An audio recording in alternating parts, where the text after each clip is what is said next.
And with that, I am going to let our speakers today, we'll start with Jenna. Jenna Mitchler is the Assistant Superintendent of Bloomington Schools. And she and John Weisser are Executive Director of Technology, so get your technology questions ready for him, are giving an update on all things Bloomington Schools. We had this scheduled to do last spring, and it got put off a little bit, and so they're with us today to give us an update of Bloomington Schools. So I will let them tell you a little bit about themselves, and thanks for being here. Thank you, Debbie. Thank you, everybody, for having us. We were here a little over a year ago, I think, and so it's nice to be back. We're honored to be here and be able to share some information with you about things going on in Bloomington Public Schools. I'm also appreciative of Debbie for lots of reasons, but among them, the microphone is at my mouth level, which is rare when I approach a podium, so thank you. Okay, so we have a couple of slides, I think, that we're going to be showing. Great. Thank you, Lori. Awesome. So we're going to talk about two main things today as we share with you what's happening in Bloomington. And the first one is just sort of an update. We can go to the next slide, actually, Lori, if you don't mind. Can I do it myself? Look at that. Yes, thank you. Awesome. So the two items we want to talk about are our safe and innovative schools capital projects levy. I know most of you know about this already, but we want to give you some practical examples of how we use the funding in our schools and what that looks like. And then the second thing we want to talk a little bit about is just this school year so far. I think it's been in the news. Many of you have seen that the impacts of COVID over these last couple of years on our learners have been many, and so I want to share with you some of the things we're doing to address that this year as we continue to help our learners get ready to succeed in our rapidly changing world. So I'll first hand things over to John Weisser, who's going to talk a little bit more about the levy. Thanks, everyone. Thanks for. You can move the microphone. I'll just do that. Thank you. I really appreciate getting invited to do these events. Some people see it as a burden to do these public speaking events. I think it's always great to brag about our school and our teams. We come here, but we represent a whole bunch of people who are doing a lot of hard work on behalf of kids, on behalf of families. And so I see these events as like a point of pride to, like I said, brag about what we're doing in Bloomington Public Schools. I think you have some general knowledge about the capital projects levy. Our job here today is to give you a little more detail. I'm going to show an overview.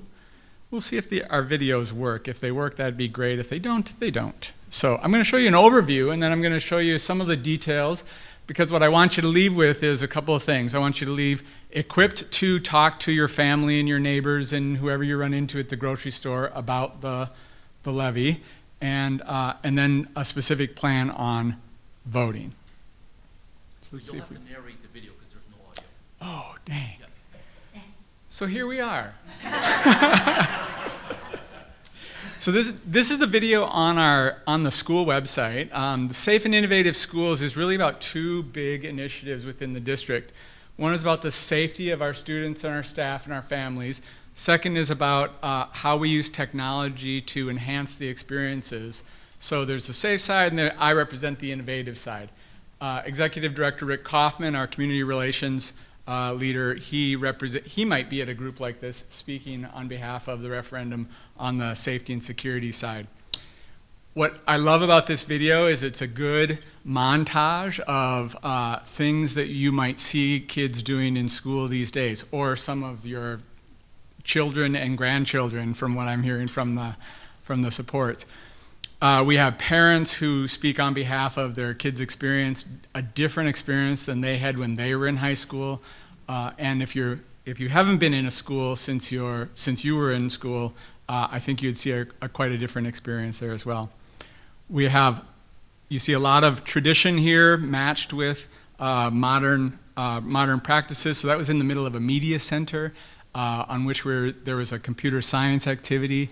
One of the events early in this video is one of our middle school, Olson Middle School geography teachers, and he does a lesson where students plan a trip following the river following the Mississippi up into northern Minnesota, and they get to plan their trip, and then they program robots to go on the voyage with them.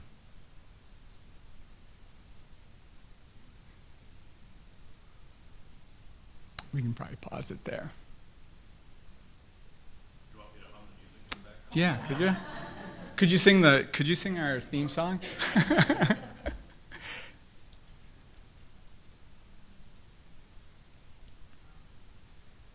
try to advance the slide. Go forward. Advance the slide. So Oh, yeah, sorry. there we go. There we go. There we go. Now some specifics. So this is actually a capital levies renewal. It started in 2013 with our Safe and Innovative Schools project levy. If you look at your tax statement, you'll see it on there. It's a 5.858% rate on the tax statement. It's a renewal, so it's a no tax increase renewal. It shouldn't be any change to tax statements. Originally, back in 2013, this referendum raised $6 million a year, and it had a lifespan of 10 years.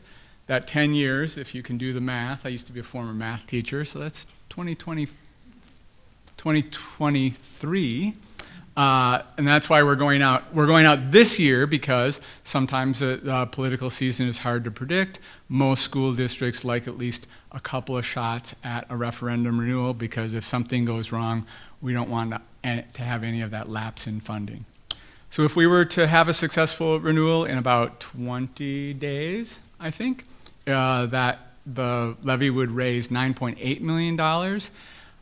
Over the next 10 years, it would actually kick in 2025 at that same rate.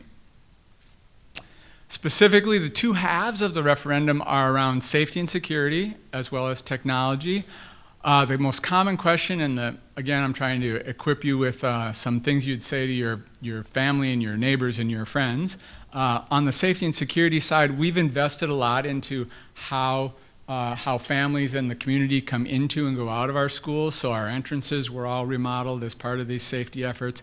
The complexity around school safety has gotten more sophisticated, because we want to make that safety invisible to the normal community member user. We don't want our schools to look like prisons, but we want them to have the safety that families can send their kids to us and they can be safe.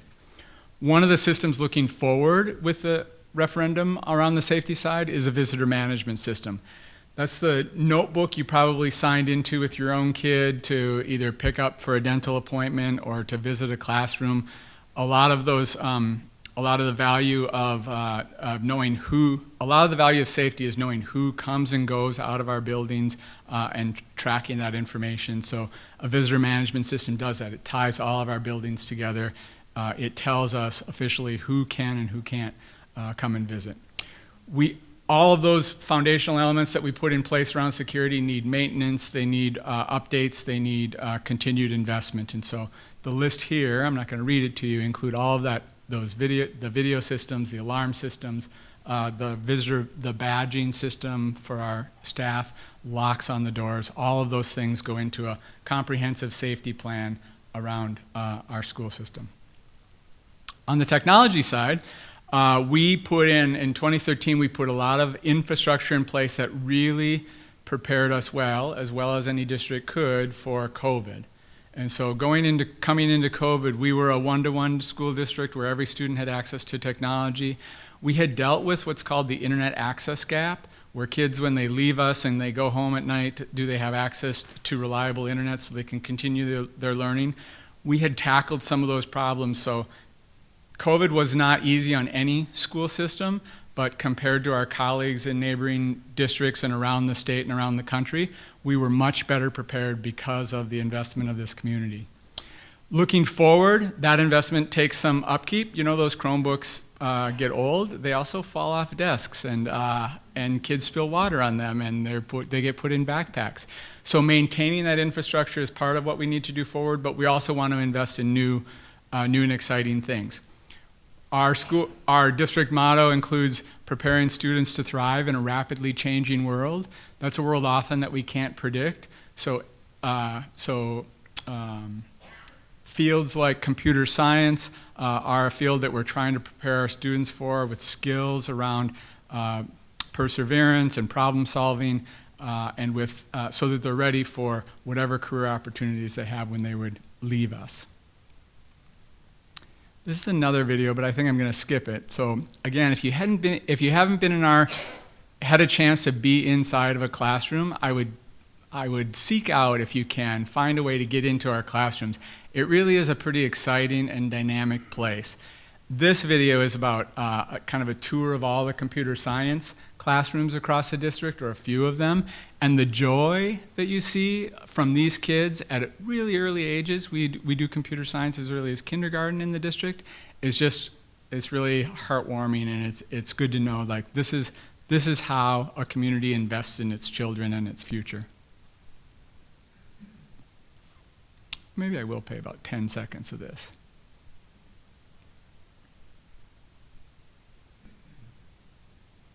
So little guys get to program computers using these programming blocks. It's a way to teach. Before you can read, how you can problem solve, and you can problem solve by doing this sort of programming. She was doing a creative activity there where you can turn anything into a computer input through, like, wiring. I think she was wiring Play-Doh or bananas or something to her keyboard.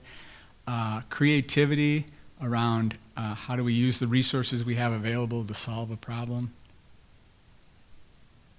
It's just really fun. Anytime you get a chance to see a computer science lesson, it's a lot of fun. And really anything in our schools, a lot of our activities are just terrific.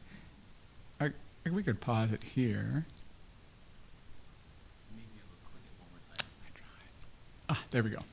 So what you need to know specifically is there's two types of campaigns. What we're here today to talk about is the information campaign. That's where you get the facts about what are you doing, why are you doing it, what are you going to spend the money on. There also is a community advocacy campaign. That campaign is called Yes for BPS. Co-chairs are Curtis Greisel and Paige Roman. Paige has 2 children in the school system. Curtis is a parent whose kids have gone through the system and who are now graduated. That group is always looking for help in terms of financial support, of course, but also showing up and participating in handing out flyers, giving out information. Really, if we have any deficit in this process, it's a knowledge deficit, which is we need to get people who care about education the knowledge to know that we're going out for a referendum, that it's important that you know what you're voting for, and that you actually show up and vote. That is really my message to the larger community. There's a little postcard on your table that is about early voting, and early voting is open. The information is on that postcard. So take that with you, give it to somebody you love. Lastly, again, you're in the grocery store, you're trying to talk to some people. Here's some key facts that you'd want to know. This is a renewal. It's a renewal of a referendum that's been around for 9 years now. We're going into our 10th year. There is no tax impact. It won't change your tax statement.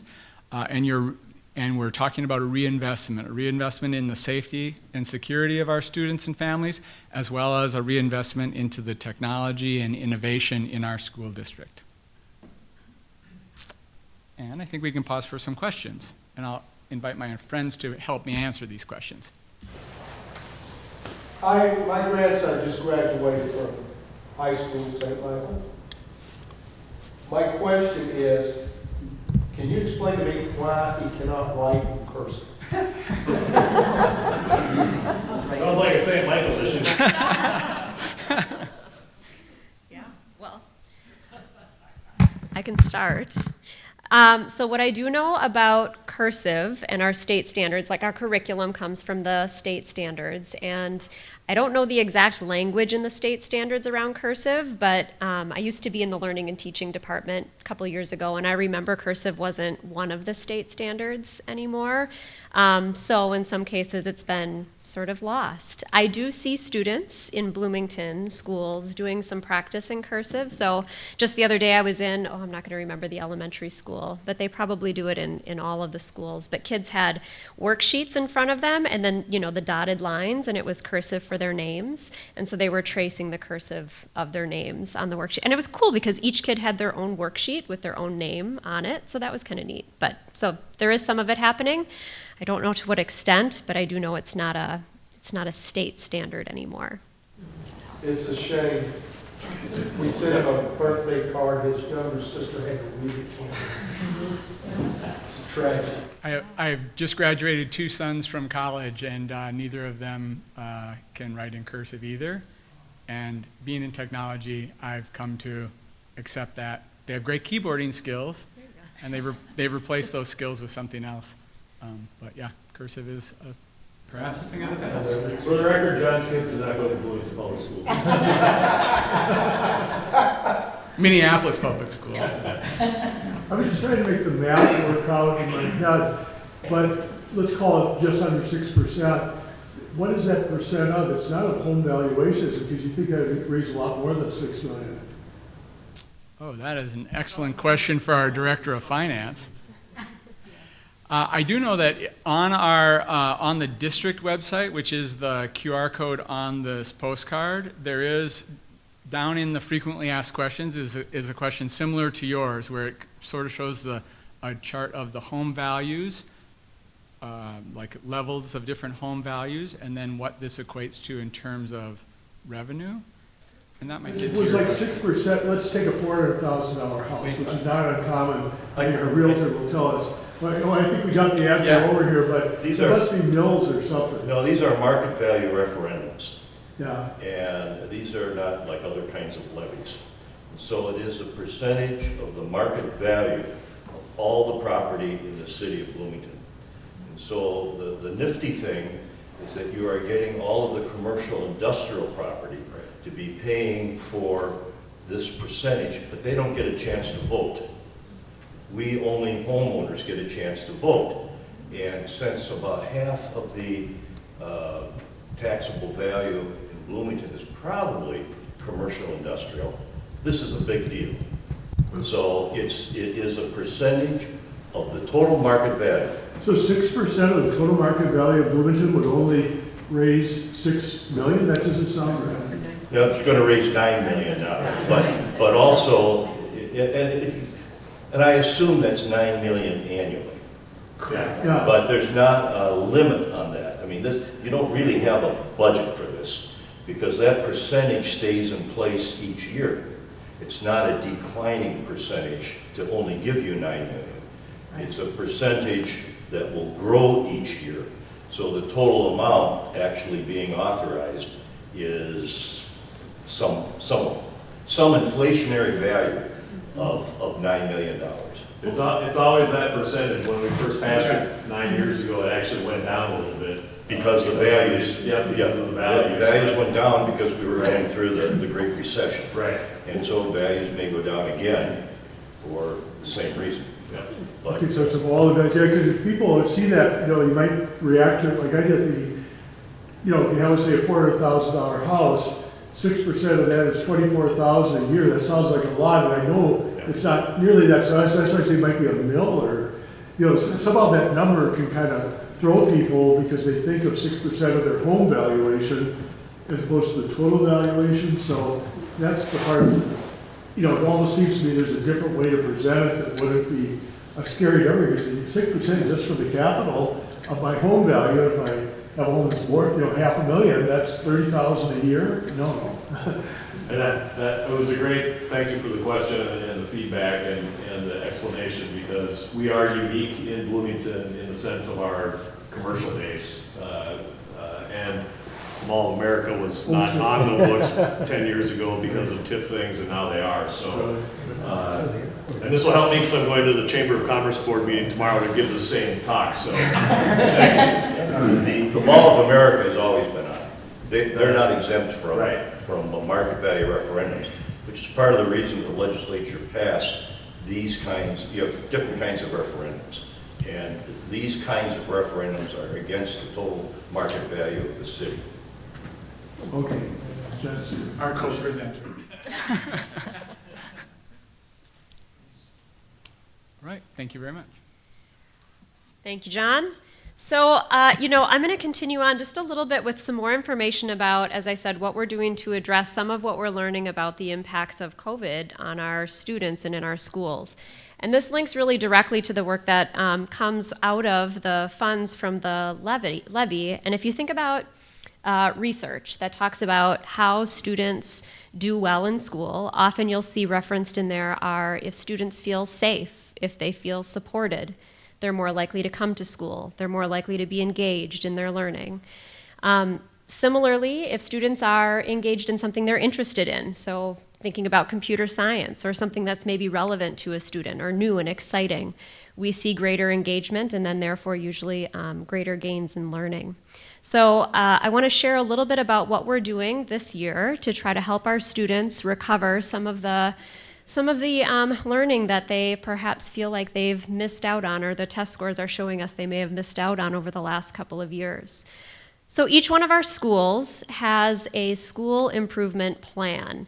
And part of this plan is that they have a goal related to academics. So every building, with their building leadership teams, has to select, are they going to focus this year on math and gains around math, or literacy, or overall course performance. And so a building might select one of these areas to focus on for the year based on what their data is showing them. Some schools choose to focus on multiples of these. In fact, many of our elementary schools have selected both math and literacy this year as focus areas because their data is showing them that they need to do that. So the buildings set a goal around academics, and then they create an action plan and start to follow that action plan and monitor their data to see how things are going for students throughout the year. The second goal that each building and building leadership team comes up with is something we call a safe and supportive schools goal.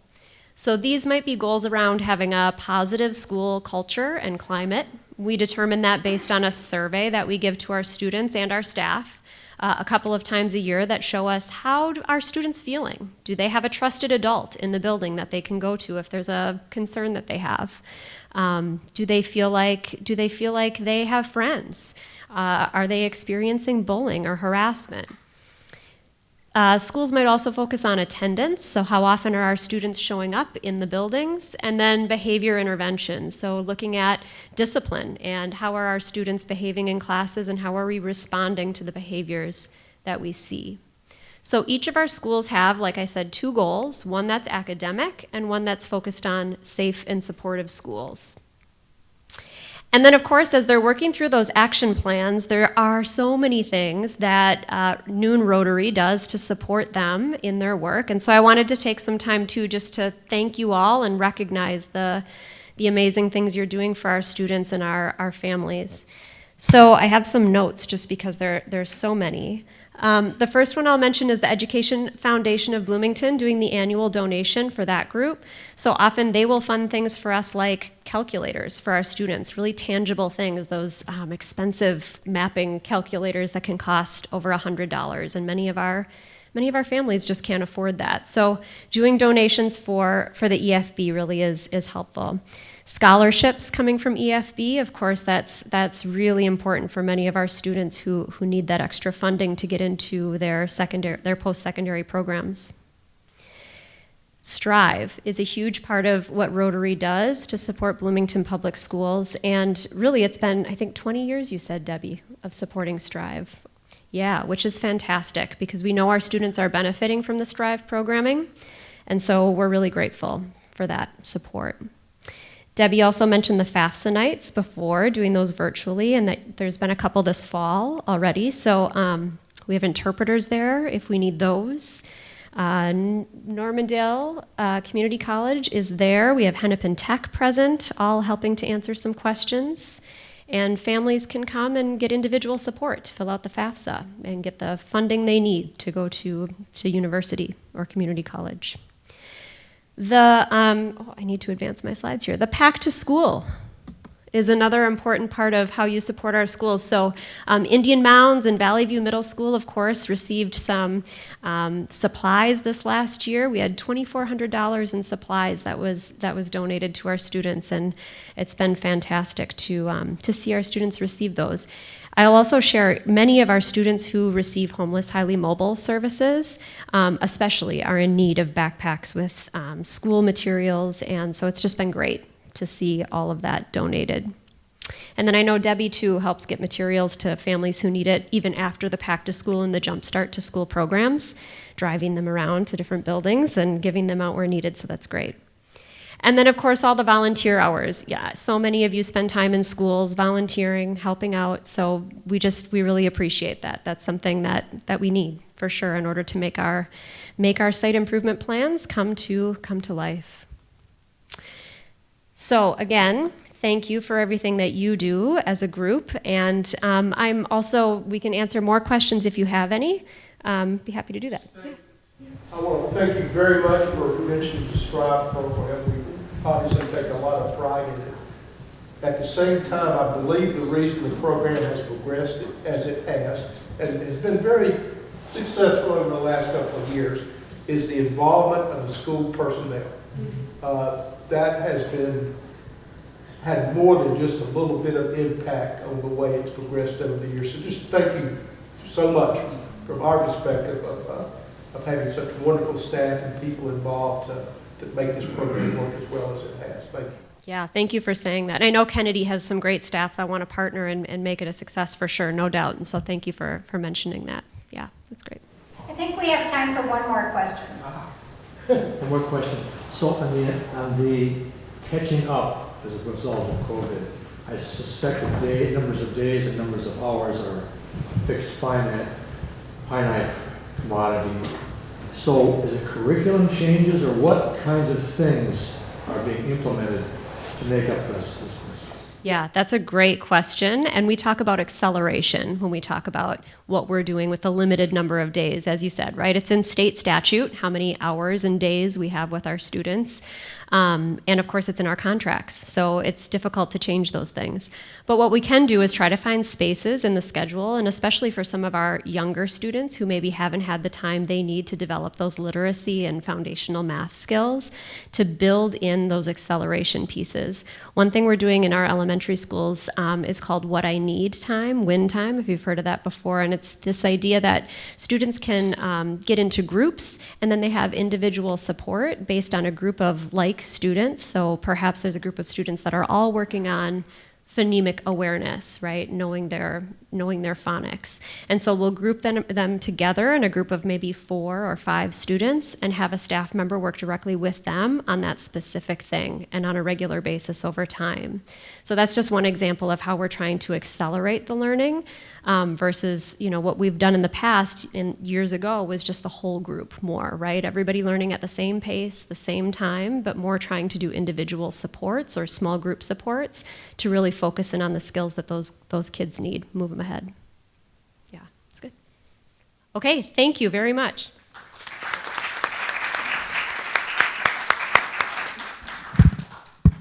John Weisser and Dr. Jenna Mitchler will be around for a few more minutes if you have another specific question you'd like to ask them before they walk out the door. But with that, I just want to thank everybody for their service in Rotary. As you can tell every week by our announcements, we are extremely active in what we're doing and how we're doing it. So thank you all for that. See you next week.